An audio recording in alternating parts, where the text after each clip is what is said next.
Hello students, this is Sat Prakash and in subject physics today we are going to study about the graph like velocity time graph and its different cases like when the body move in a straight line. Suppose that a motion of a car.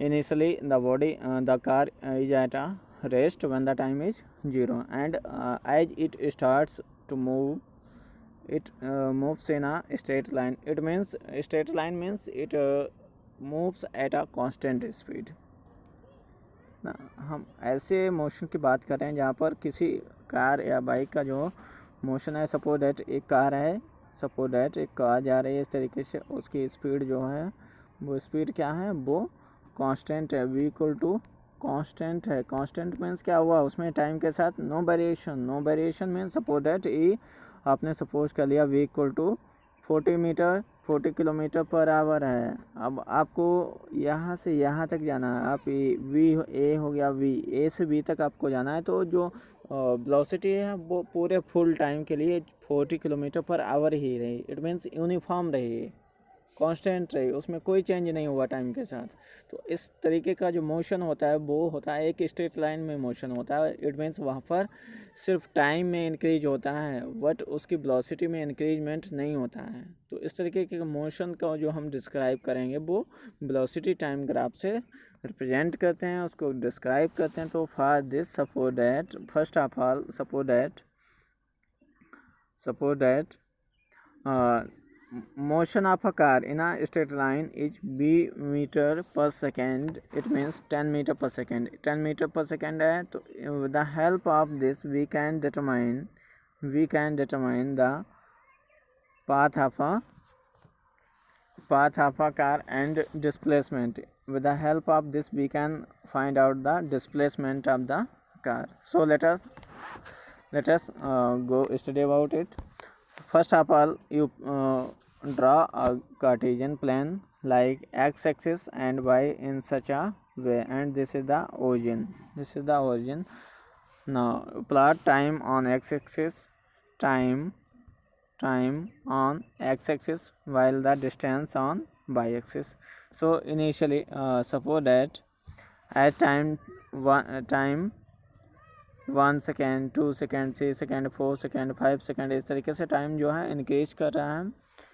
और जो distance जो है वो है यहाँ पर 0 थी, उसके बाद 5 हुई, 5 के बाद 10 हुई. इस तरीके से ए भी इंक्रीज करती, ए जो है अप साइड में ए भी इंक्रीज कर रही है. तो सपोज डैट अब यहाँ पर है क्या, जब बॉडी जो है यूनिफॉर्म रूप से मूव कर रही, तो उस केस में क्या हुआ, जो टाइम है suppose that at any time the body at t1 is t1. उस केस में क्या है कि जो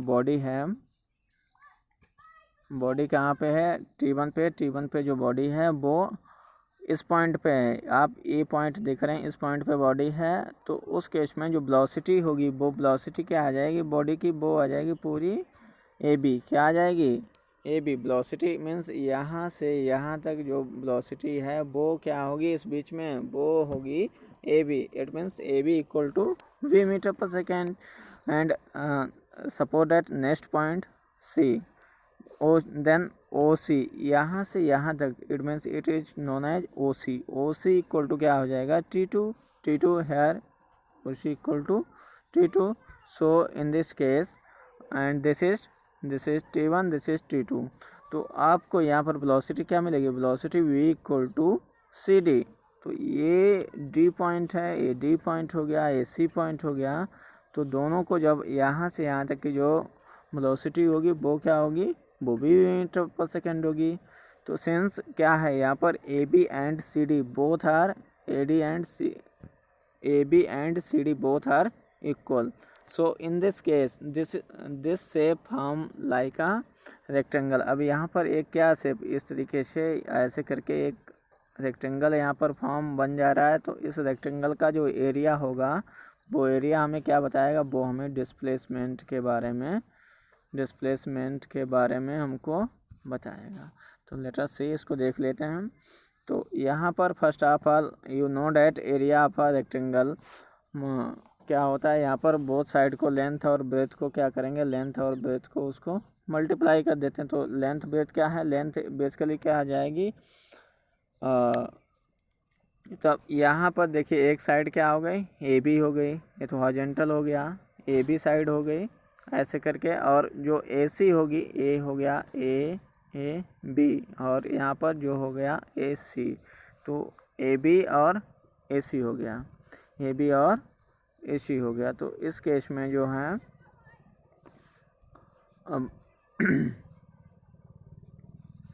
अब ए बी तो ऐसे रहने दिया, ए सी को क्या लिखा जा सकता है, देखिए इस यहाँ पर जो आपके पास ग्राफ था, ग्राफ पे ओ था, उसके बाद ए था और ए सी था। तो ए बी जो है, ए सी जो था, ए सी को आप क्या लिख सकते हैं कि ओ सी माइनस ओ सी माइनस मीन्स एक ग्रेटर वाली डिस्टेंस और माइनस लोअर वाले डिस्टेंस, लोअर कितना हो जाएगा ओ ए। तो इस तरीके से आपको ए तो था T2 और ए क्या था, ए T1 था, तो T2 माइनस T1, और T2 minus T means change in time, ये क्या हुआ, T2 माइनस T1 जो हुआ चेंज इन टाइम हुआ। तो इसको लिखा जा सकता है डेल्टा टी, डेल्टा मीन्स होता है डेल्टा, ये सिंबल जो है उसको कहा जाता है डेल्टा, इसको कहा जाता है डेल्टा, और डेल्टा मीन्स होता है चेंज, ये चेंज को रिप्रेजेंट करता है। तो बेसिकली यहाँ जो होगा वो आएगा, हमें क्या मिलेगा यहाँ पर मिलेगा बी इंटू डेल्टा टी, और इस तरीके से ये जो है ये डिस्प्लेसमेंट को शो करेगा। तो यहाँ से हमें जो मिलेगा, यहाँ पर क्या मिलेगा, बेसिकली यहाँ पर हमें डिस्प्लेसमेंट मिल जाएगा, और v की वैल्यू हमने कंसीडर की थी 10 मीटर पर सेकंड, तो यहाँ पे पुटअप करेंगे तो इस तरीके से हमें डिस्प्लेसमेंट ग्राफ जो है, डिस्प्लेसमेंट जो है फिजिकल क्वांटिटी वो हमें इस केस में मिल जाती है। तो इस तरीके से हमें जो यहाँ पर जो मिलेगा वो डिस्प्लेसमेंट यहाँ से कैलकुलेट हो जाता है। तो आई होप आपको ये क्लियर हो गया होगा कि यहाँ पर डिस्प्लेसमेंट कैसे कैलकुलेट करना है। तो ये आपने डिस्प्लेसमेंट देख लिया, जो कि किसके इक्वल टू होता है, this is equal to the area of the rectangle. So let us now start second case, when the body moving with uniform acceleration, that is velocity of the body changes by equal amounts in equal interval of time. अब यहाँ पर पहले तो ये था कि time के साथ जैसे उसका ग्राफ जो था इस तरीके से मूव कर रहा था, इस तरीके से कंटिन्यू एक स्ट्रेट लाइन हमें मिल रही थी, बट यहाँ पर क्या है, यहाँ पर चेंजेज आ रहे हैं। तो इसके देख लिए इसकी वैल्यूज गिवन है, ये टेबल दी गई है, इस टेबल को आप ध्यान से थोड़ा देख लीजिए, टेबल में वैल्यू गिवन है। और उसके बाद जो है यहाँ पर तो इस ग्राफ से दो चीज़ें प्लॉट हो सकती हैं, एक तो इसका एक्सीलरेशन, जो भी बॉडी है उसका एक्सीलरेशन, और दूसरी डिस्टेंस कितने ट्रेवल की है। तो इस सिचुएशन से दो चीज़ें यहाँ पे मिलती हैं, एक्सीलरेशन और डिस्टेंस। तो फर्स्ट जो टेबल से यहाँ पर वैल्यूज हमें गिवन है सारी, इनको यहाँ पर ड्रा करेंगे और हमें एक ग्राफ मिल जाएगा। यहाँ पर ग्राफ मिलेगा, यहाँ पर देखेंगे कि 0 0 ये तो ओजन हो गया, और 5 पे हमें 10 वैल्यू मिल रही, ये हो गया, और 10 पे ये देखिए 10 है, 10 पे हमें 20 मिला, और ये 15 है, 15 पे 30 मिला। तो इस तरीके से पॉइंट्स हमें मिलते जा रहे हैं। तो अब क्या करेंगे, अब इन पॉइंट्स को देखिए, अब किन्हीं भी दो पॉइंट को कंसिडर कर लीजिए। सपोज दैट आपने ए हो गया, बी हो गया, और सी और डी, ये पॉइंट आपने कंसिडर किया। अब क्या करना है, इन पॉइंट्स को कंसिडर किया और उसके बाद आपने देखा कि एक्सीलरेशन हमें फाइंड आउट करना। फर्स्ट केस में क्या करना है, एक्सीलरेशन फाइंड आउट करना है। तो एक्सीलरेशन फाइंड आउट करने के लिए T1 क्या हो जाएगा, T1 हो गया हमारा ओ ए, T1 बेसिकली क्या हो जाएगा, यहाँ पर आपने T1 लिया था, T1 और ए था बेसिकली ए, तो T1 ओ ए T1 हो गया, T1 इक्वल टू ओ ए, और यहाँ पर वेलोसिटी जो होगी वो बेसिकली यहाँ तक, यहाँ जो वेलोसिटी होगी वो ए बी, ए वेलोसिटी कितनी हो जाएगी, ए बी हो जाएगी। इसी तरीके से T2 जो आपने लिया, यहाँ पर T2 मिलेगा, T2 के केस में भी ए सी डी हो जाएगा, सी डी और किसके इक्वल होगा, ए बी के इक्वल। तो अब यहाँ पे आपने देखा था कि जो यहाँ ग्राफ यहाँ पर देखिए, यहाँ पर जो है वैल्यूज ये जो आपने बलून ली ये बेसिकली क्या हुआ, एंगल इनके बीच में आ गया, जो टिल्ट फॉर्म आया इनके बीच में वो क्या बेसिकली एंगल हो गया और वो थीटा एंगल हो गया। तो इसको जो है सपोज है DBE एंगल जो बना जाके वो थीटा बना। तो इस केस में जो स्लोप बनेगी ग्राफ की वो स्लोप क्या होगी, D/B, DE/B। अब DE क्या है, D/ देखिए एक पॉइंट यहाँ पर मिसिंग है। देखिए ये जो यहाँ पर ए पॉइंट है E, तो बेसिकली DE अपॉन क्या हो जाएगा, बेसिकली DE अपॉन हो जाएगा BE।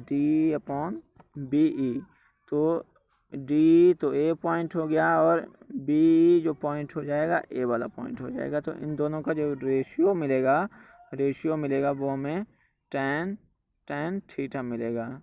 तो अब D को क्या लिखा जा सकता है, D को देख लीजिए, DE को लिखा जा सकता है DC माइनस C और अपान में जो BE है, B बेसिकली किसके इक्वल टू हो गया, AC के। B किसके इक्वल हो गया, इसको ध्यान से देखिए, बहुत ही ध्यान से देखिए, इसको वीडियो को पॉज करके पीछे बैक करके इसको अच्छे से समझिए और इसको अपने बुक में भी सामने देखते जाइए, तब जाके आपको कैलकुलेशन समझ आएंगी। तो DC माइनस C हो गया और A मिल गया आपको अपॉन AC। अब जो वैल्यूज हैं बेसिकली CD क्या है, यहाँ पर देखिए C और D ये दोनों जो पॉइंट्स हैं C और D, CD किसके इक्वल टू हो जाएगा, ये बेसिकली इक्वल टू हो जाएगा B2 के। CD ये तो यहाँ ये हो जाएगा B2 के इक्वल।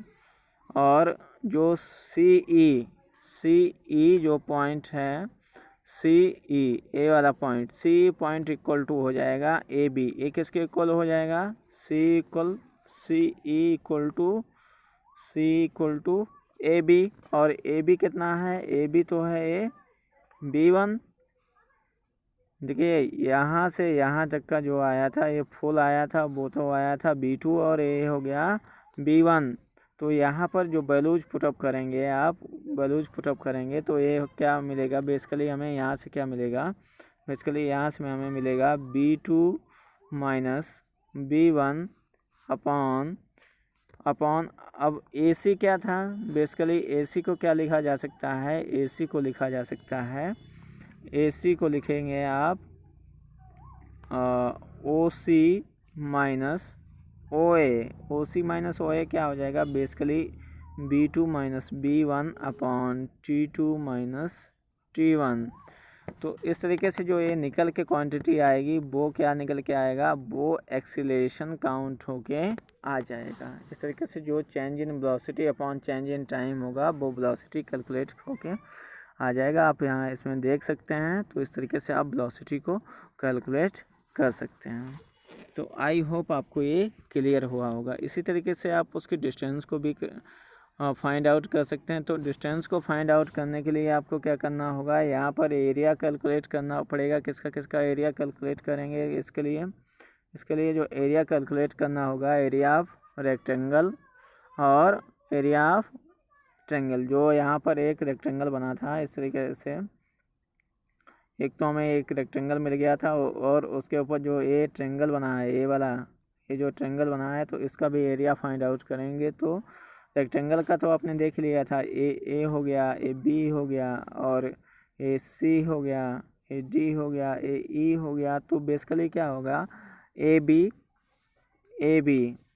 अब यहाँ देखिए, तो ए बी तो ए हो गया, ए बी इंटू ए सी, ये तो इसका हो गया लेंथ इंटू ब्रेथ, एरिया हो गया, plus half B E, half base into height, base हो गया, और हाइट कितनी है, डी, बेस इंटू हाइट। इस तरीके से आपको यहाँ, इसको आप पीछे बैक करके दोबारा देख लें तो आपको अच्छे से क्लियर होता जाएगा।